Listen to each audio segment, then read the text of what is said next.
నేను పెసరపప్పు తోటకూర ఫ్రై చేస్తున్నానండి. ముందుగా పెసరపప్పు గంట సేపు నానబెట్టుకున్నాను. తర్వాత తోటకూర అంతా శుభ్రంగా కడిగి కట్ చేసి పెట్టుకున్నానండి. పెసరపప్పు తోటకూర ఫ్రైకి ముందుగా బాండీ పెట్టుకున్నా, నూనె వేసుకున్నా. నూనె కాగుతుంది. ఆవాలు వేసా, కొంచెం మినపప్పు వేసా, జీలకర్ర వేసా, తర్వాత పోపు వేసాను.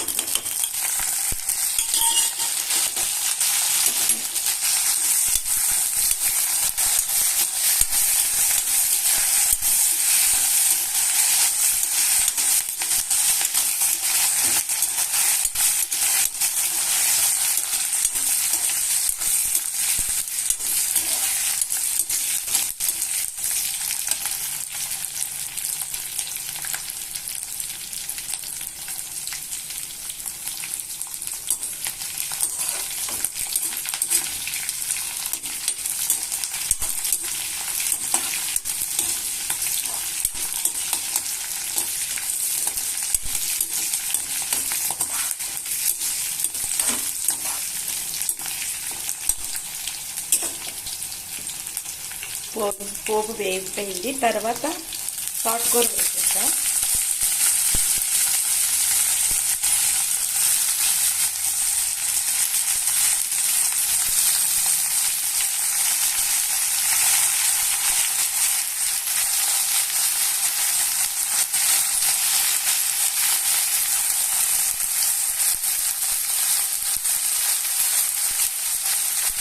తర్వాత సిమ్లో పెట్టి మగ్గనివ్వాలండి.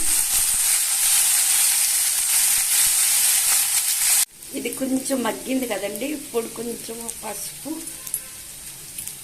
తర్వాత కొంచెం సరిపడా ఉప్పు వేసుకున్నా.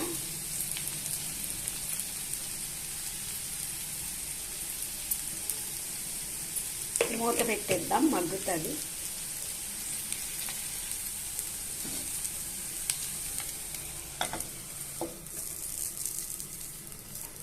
తోటకూర మగ్గిందేమో చూద్దాము. బాగా మగ్గిపోయిందండి తోటకూర.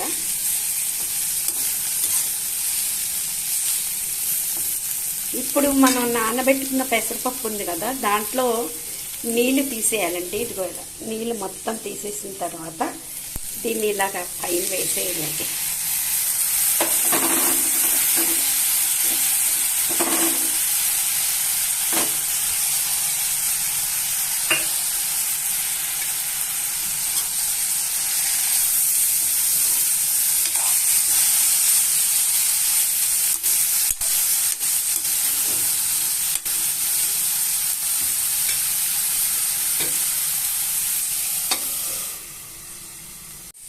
పెసరపప్పు తోటకూర ఫ్రై రెడీ అయిపోయిందండి.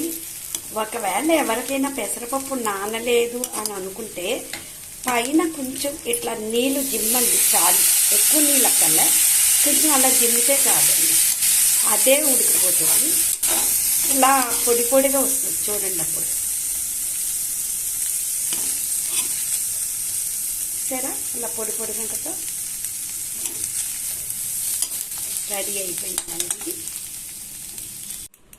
చూడండి ఎంత పొడి పొడిగా ఉందో.